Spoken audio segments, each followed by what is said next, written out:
Well, hey, Valerie, thank you so much for coming on the Moms Overcoming Overwhelm podcast. I am really excited to chat with you today. Yeah, thank you. I'm happy to be here. I'm looking forward to this conversation. Yeah, so we connected through the Supermom summer camp, which was so fun. I'm like, when do I get to be a camp counselor? Apparently, I get to do it at the age of 44. So that was amazing. And there were so many great speakers. And so you and I connected, and I was like, oh my gosh. Need to have you on the show because I have not yet spoken about this particular aspect of overwhelm, Mhm. which, we were talking a little bit offline about the invisible load and like the mental load of motherhood and how a lot of times we're responsible for all of these things and we maybe don't even think about it, but we're still doing it all the time. And then we're like, why am I exhausted? Like, why? Mhm. Why do I not have energy for anything? And so we're going to kind of dive into that and tap into your experience as a certified fair play method facilitator and what that entails. But first, I'd love it if you could introduce yourself and tell us about you and your family, how you serve women and men, I would assume, and maybe like one thing you like to do just for fun. Yeah. So I am married, a mom of two tween girls. They are 10 and almost 13, as I am reminded about often. We also have two elderly cats in our household. I love to read and hike and would love to travel more, although I've become more of a homebody the last few years, but we're tiptoeing back into that adventure of traveling more. As far as my work, I'm a productivity coach and, as you said, a certified fair play method facilitator, which is a mouthful. And we'll get into what the fair play method is. But I teach moms to share the load with their families without walking on eggshells, nagging, or feeling resentful. I think a lot of us can understand that. And really, just through our work together, I help moms just really stop feeling like they are doing more than just checking items off their to-do list. They're focused on their priorities and really are able to spend time with their families because they're not doing all the things. And that's through mostly one-on-one coaching right now, and some group coaching as well. Yeah. That's Um, awesome. Yeah, very much appreciate it because I have definitely been in the martyr mindset before where I'm like, nobody helps me. And if I didn't do this, nothing would get done. And definitely feeling the resentment, not so much in like all that I do, but the fact that people in my home seem oblivious mhm. to like what is happening or like what needs to be done for things to function. And I've really had to work on that in myself, especially when it comes to the contributions that people are Mhm. making within the home or within our lives. And yeah, so it's been an area of growth for me, we'll put it that way. But I would love kind of to hear a little bit about an example from your own life when maybe you felt like the burden of managing your home was completely on you or mostly on you, and you maybe felt a twinge of resentment or felt like a martyr mom. And maybe this was prior to getting certified, but I would love it if you could tell us like kind of what was going on and how did you shift your mindset to be kind of more in this proactive rather than like resentful reactive mode? Yeah. So I certainly, my husband and I, once we had kids, fell into that very traditional roles, which I would never have expected before that happened. But I've always had the more flexible job even before we had kids, and so it was just easier for me to pick up a lot of that stuff. Um, and we just fell very easily into those roles where I was just managing everything. And I talk about the dishes a lot in the dishwasher because I think we all know we all struggle with the amount of dishes, especially if with kids in the house. And so for me, where I was starting to feel very resentful was with our dishes. I felt like every time I walked into the kitchen, there were dirty dishes on the counter. Maybe the dishwasher needed to be emptied. It just, there was a lot. And it felt like the dishes were talking to me, like they were taunting me, like, hey, you have more time. You should be the one in here dealing with it. And so at some point, I think I had heard of fair play at this point. I wasn't certified, but I'd probably read the book and was just like, all right, we're going to try this. And so I sat down with my husband one day and was just like, hey, I really feel like the dishes are taunting me. Like it is my responsibility to always deal with the dishes. We both I forget what else. So it was just like, I'm just tired of feeling like it's my responsibility. And he was like, I don't even think about the dishes. I know that at some point one of us will get to them.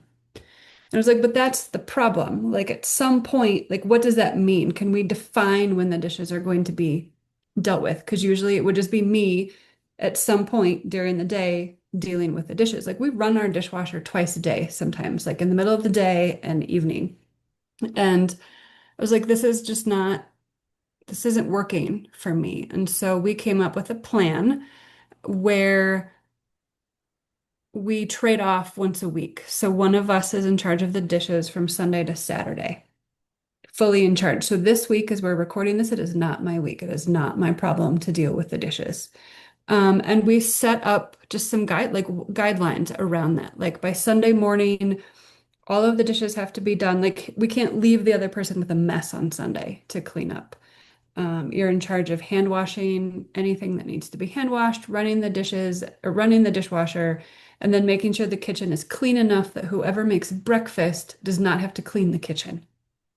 And that was sort of the guidelines. And so whether that means, you're just running a bunch of dishes on Saturday because you're behind or you keep up with it throughout the week, like I mean, obviously we need clean forks, so you can't just let it go all week. Like that is also part of it. And it has really, we've tacked on other tasks to that over time, but that was where we started. That was sort of our entry point was, look, the dishes are really stressing me out.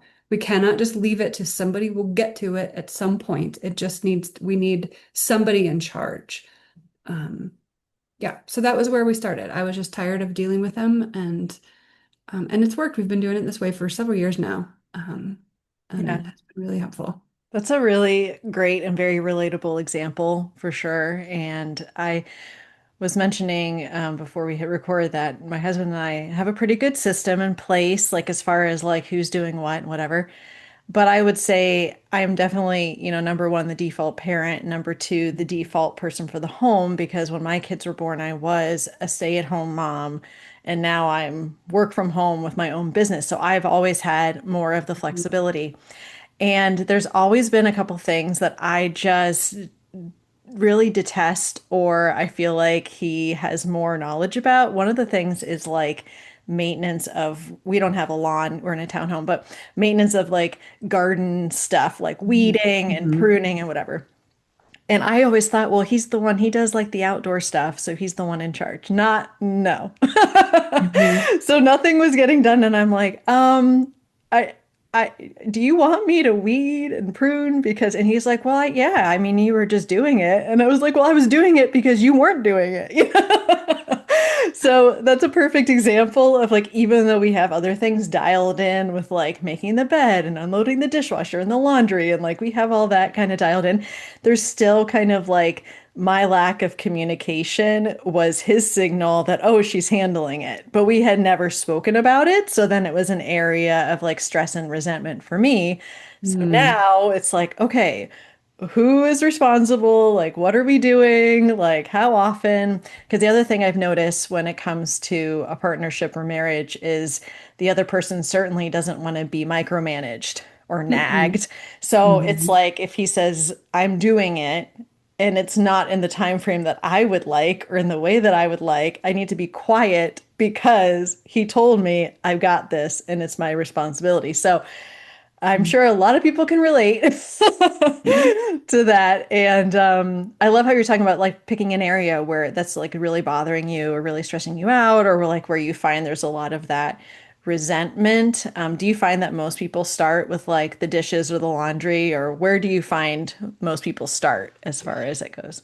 Yeah, I mean, I think the dishes are a great place to start because they're always there and it's easy. There could certainly be other, I mean, really, it's up to the couple as to where maybe there's an easier, maybe it's just talking about the trash or who's getting the kids out the door or even bedtime, right? My husband and I trade off bedtime. Every night, one of us puts the kids to bed and we still read to our kids. I will read to them nightly until they like no longer want such a thing. And so we trade that off every night and we have since they were younger. Um, and so maybe you start there with and like the other person is cleaning the kitchen, and you trade off every night. So what does that look like?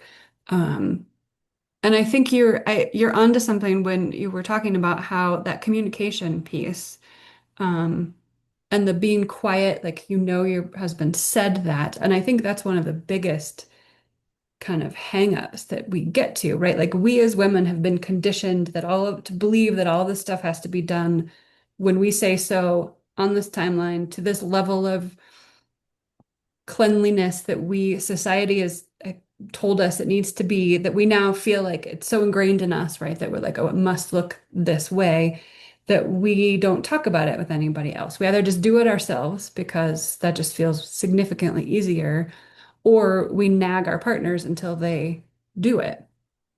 Um, and I remember a time in college, I had a roommate who would redo the bathrooms after my roommate and there were three of us. And so he would re-clean the bathrooms after my other roommate and I quit cleaning the bathroom. I was like, what's the point? Right? Whereas if the three of us had this method at the time and could sit down and be like, this is what the standards of cleaning a bathroom are and how often it needs to be done, we might have all done it, right? But at some point I was just like, I'm not going to bother because somebody else is just going to redo it. And so having that communication, it doesn't have to be a long, drawn out, complicated, scary conversation. It's just here's it, and it's like an agreed upon set of values versus this is how I want it done and you need to do it Yeah. that way. So Yeah, I love yeah. that. I would love it if you could dive in a little bit more for those that aren't familiar about what fair play is. And then you were Mhm. talking about kind of coming up with that standard, Yep. and so kind of talking about sort of the basics of it. Obviously, people can read the book and actually get the resources, but I would just love it if your own words, we can kind of have like a baseline understanding of it. Yeah. So the Fair Play method is based on a book called Fair Play by a woman named Eve Rodsky. It just celebrated its fifth anniversary, I believe. And it's this whole method she designed on how to communicate. The book is written for you and your partner, but you could use it if you're co-parenting. You can use it with roommates. I think it can be a great tool to teach kids heading off to college.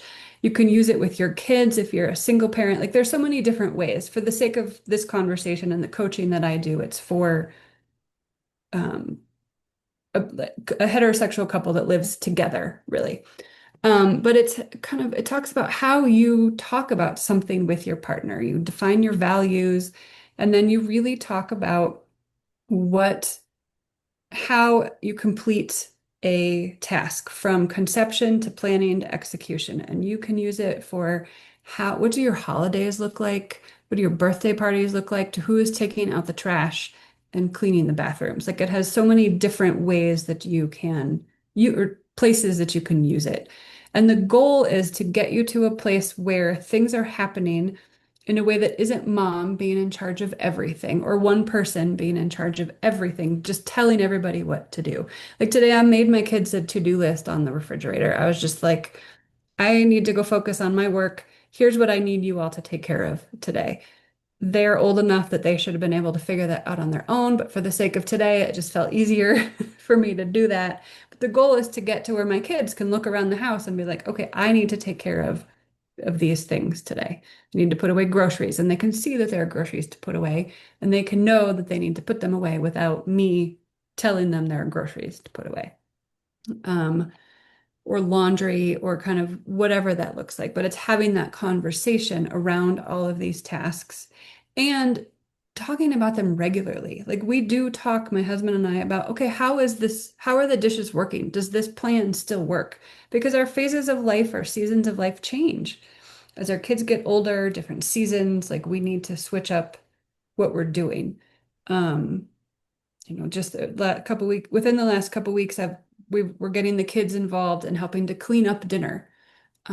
So teaching them how to put food in the Tupperware and wipe down the counters, and like this is all that entails cleaning up dinner because it was always one of the grown-ups doing it. I was like, they're old enough, they can help load the dishwasher. It is time to do this.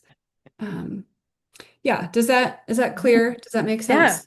Well, when you're talking about loading the dishwasher, I have a really, I think, helpful example in my own household, which is we're trying to have the boys now put the dishes in the dishwasher after, we got it down pat, bringing it from the table to the sink. Like they're good with that. But it's Hmm. sort of that extra step. And the other day, my youngest just kind of takes his plate and he puts it in the dishwasher. And I'm like, "Oh, buddy, you gotta rinse that off." And he's like, "Oh, well, Daddy says that we don't have to rinse it." And I'm like, "Oh, really? Did he say that?" And so it was one of these like random things where I'm like, of course. I mean, it's funny growing up, my mom, she still does this, where everything is rinsed off to the point where it's practically washed and cleaned anyway, but you're Hmm. still putting it in the dishwasher. And I'm very sensitive to smell. So for me, it's like a smell thing. Like I don't want to Hmm. open up the dishwasher and be like, whoa.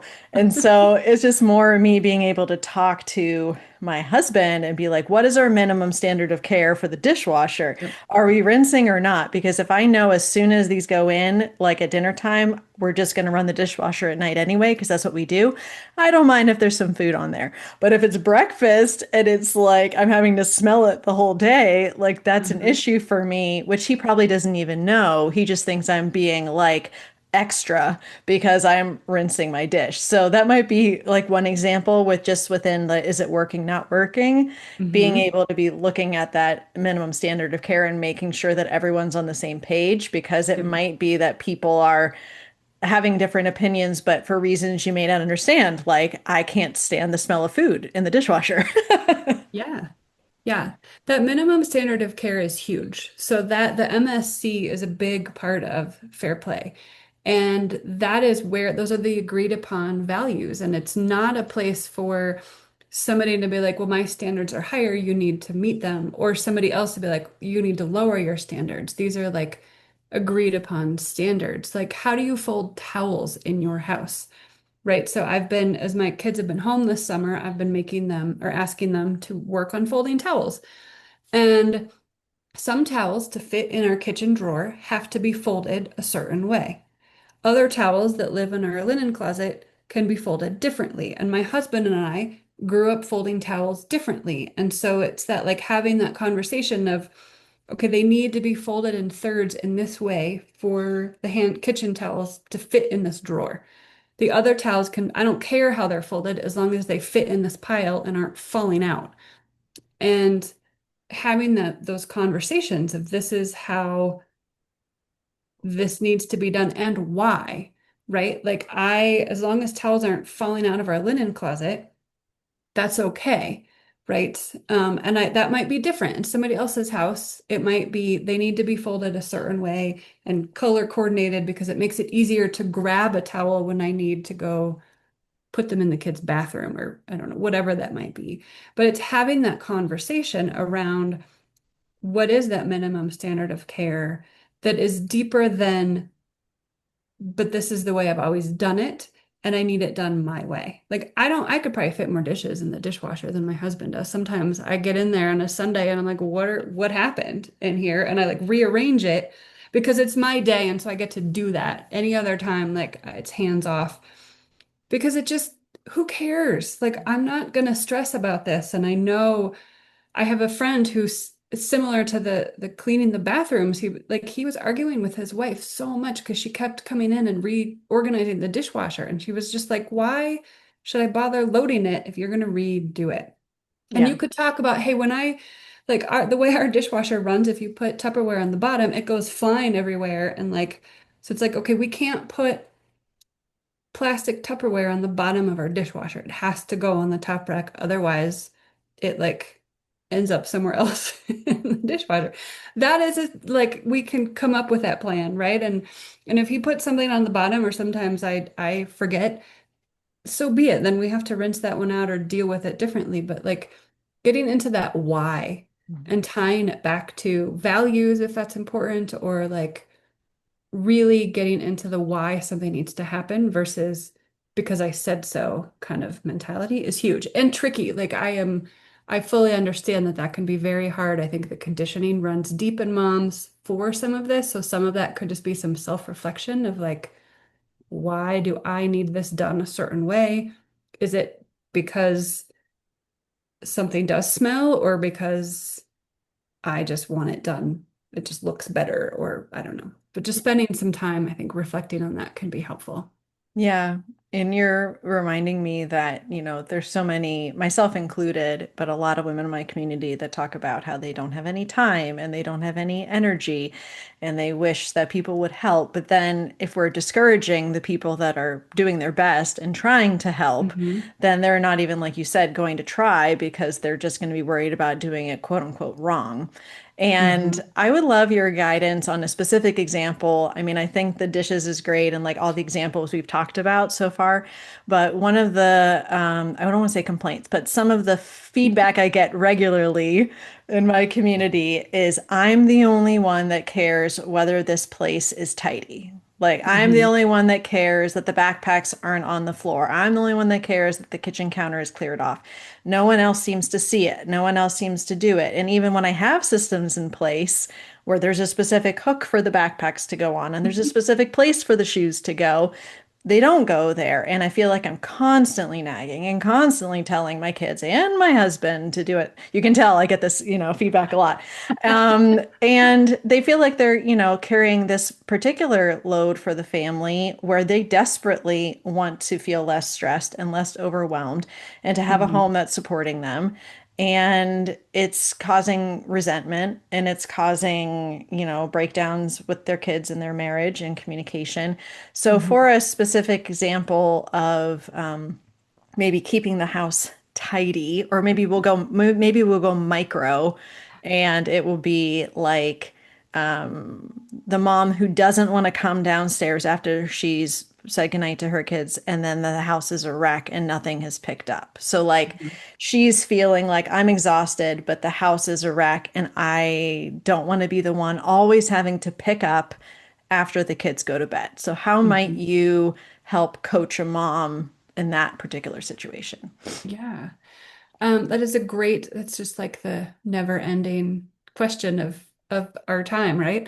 Um, One, it will depend on the age of your kids, but I think even starting really young, I would suggest doing like a nightly cleanup with the family. So this could be after dinner.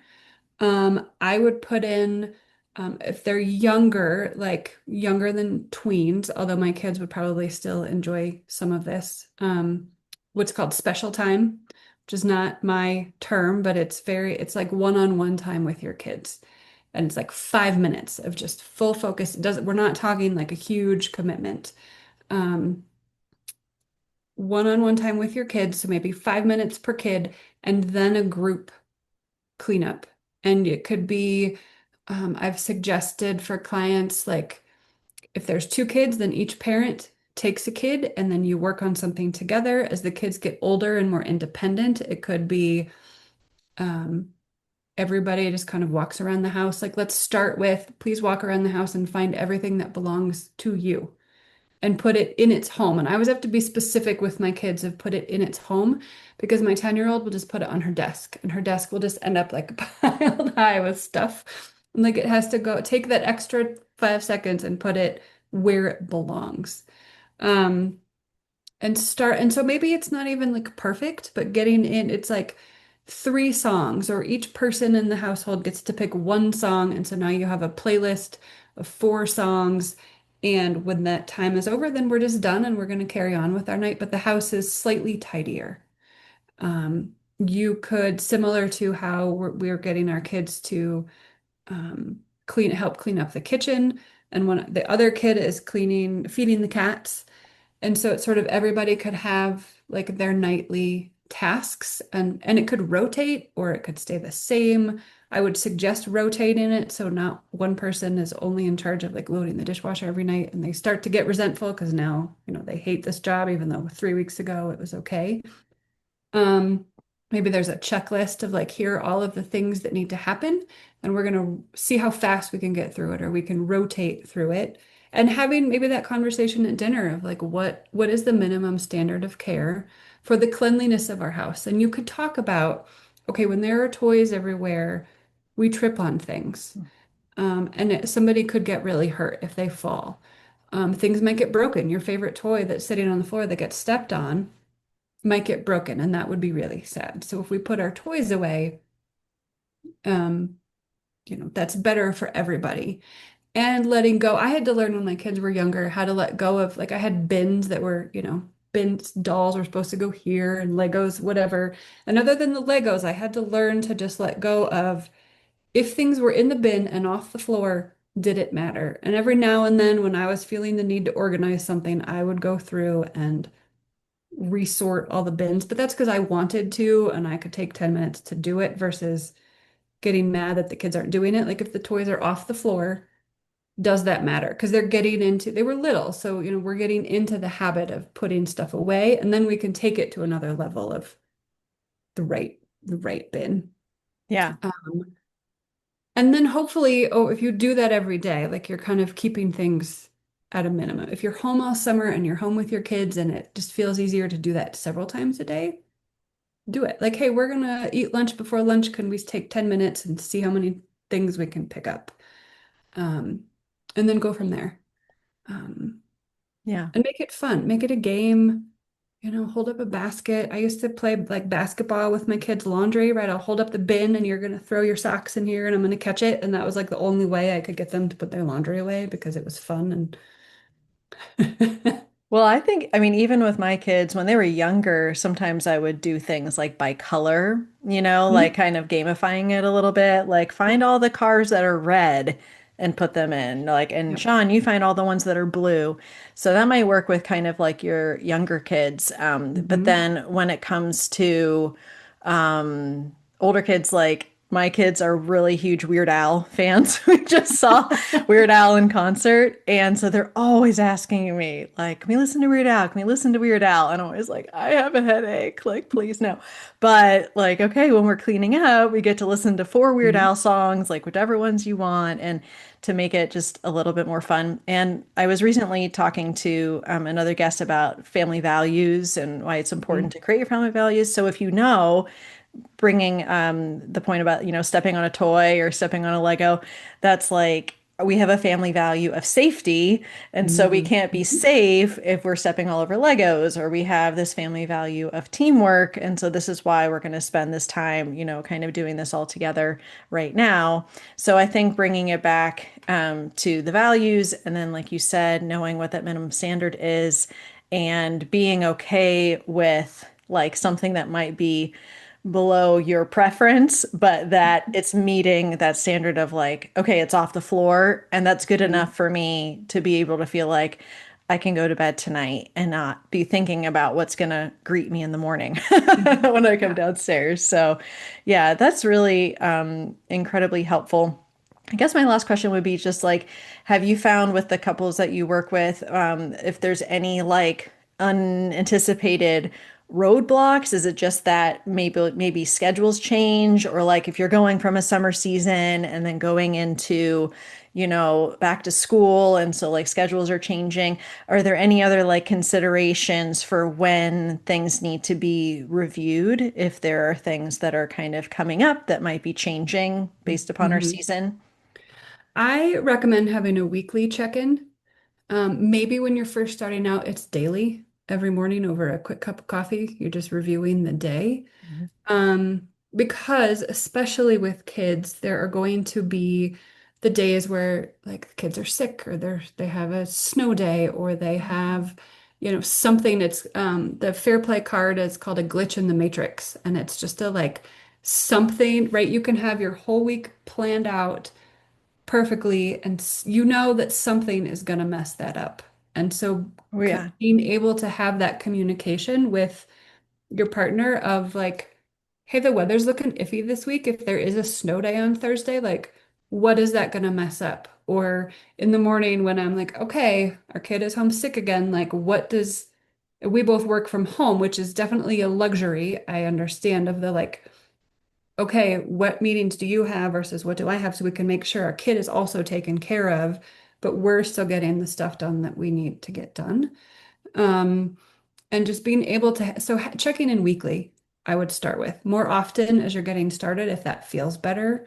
to just, and they don't have to be long conversations. Hey, what's going on today? I have it down that you're going to pick the kids up from summer camp.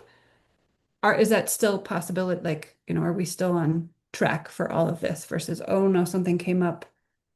I can't go to the grocery store on my way home from picking the kids up, and just kind of being able to check in regularly, um, and being prepared, having that flexibility in there, creating that flexibility is helpful. Yeah, and I think also kind of not making assumptions on either side. Mhm. So kind of going over the calendar for the week or like who's doing what, what's dinner looking like, pickups, that kind of thing is just helpful because especially if you are the default parent and you are doing the majority of the drop-offs or the pickups or the getting groceries or like any of these things and something needs to shift, you might think, oh, well, you should obviously know that I have this appointment, so I can't do this, but no, just even if you have a shared calendar based upon my personal experience, just like being able to have that extra layer of communication. Hey, just want to make sure, is it okay if you do the camp drop off because of XYZ? And then Yeah. 99% of the time you'll likely, oh yeah, that's fine. And it's just more having that communication in advance. So it's not like this unspoken, what I have found for myself. It's like the unspoken stuff. I'm like, well, why doesn't he notice? Or like, why isn't this just sort of a natural thing that's on Hmm. his radar? And I have to remember he's not the one that is primarily the one that's been doing it all of Right. this time and kind of having that grace. Just one final example I would say is like packing for the kids. Like since they were born, I have been the one for every single trip that they've ever gone on and every vacation. I'm packing the suitcases, I'm packing the clothes, I'm packing all of this stuff. And if I'm ever like, hey, honey, can you pack for the kids? And he's like, I don't know how to do that. I would be like, well, what do you mean? You just do this and do that. But yeah, he's never done it. So just being able to have some of that hand over hand and like patience and not being like, well, he should know what the kids have for snacks. Like he should Yeah. know. So I feel like that's really important not to have these assumptions and kind of like, especially as you're getting started, having like over communicating a little bit. Absolutely. Yes, absolutely over communicating. Because that we all fall down, we all get kind of stuck in those ruts, or we just do that. And yeah, just like you said, like our partners don't always know the details because they haven't had to. And I'm sure on our side too, we forget stuff that our partners take care of and don't even, like my husband does most of our groceries and takeout orders. And there have been times where I need to go order pizza and I'm like, I don't know what you order us. I just eat the pizza. And like we have gluten-free pizza and our kids have like I could order a cheese pizza, but like I don't know what types of pizza you've been ordering. Like they're good, but I don't know right from our favorite pizza place. And I like panic. I'm like, I should know how to do this, but this hasn't been my department in so long that I don't know. And so kind of how do we communicate what that, all of that stuff. And sometimes I think it's okay to have those departments such that I don't know how to order a pizza because somebody else does it all the time. And if I truly have to figure it out, I will figure it out. But also, like, I don't have to know all the things. Yeah. And I feel like we feel like that is a thing we have to do. Like, I have to be able to take care of all of this, but I don't really. Somebody else can order the pizza and we'll be okay. Yeah, I always tell myself like it was more when I was first pregnant and about to go on maternity leave for my job. I'm like, my best possible thing is that I am completely replaceable. Like I have Mhm. made it so that everyone knows what I do and everyone understands it. And Yep. so if I'm leaving for maternity leave or I'm a mom wanting to go on a girls trip or whatever, like I'm completely replaceable. Right. Not Yeah. not in a morbid way, but just I think it's really important, like you said, just kind of like not making any assumptions and having more of that communication. And I know that you have this really cool playbook, the Fair Play Conversation Starter Playbook. Can you tell us about that? And then also where people can connect with you if they want to learn more or work with you. Yeah. So this playbook and this conversation starter is just really helping you, similar to what we've talked about today. Like, how do you have that first conversation? How do you really just get started and not a like, let's overhaul everything, but let's take one small step to start to change things, and then you can layer on more down the road. So that is a great place to start. And then from there, I we can take that up a notch to some paid calls to just really help you into like implement one task. You can find me on Instagram at Stride Productivity.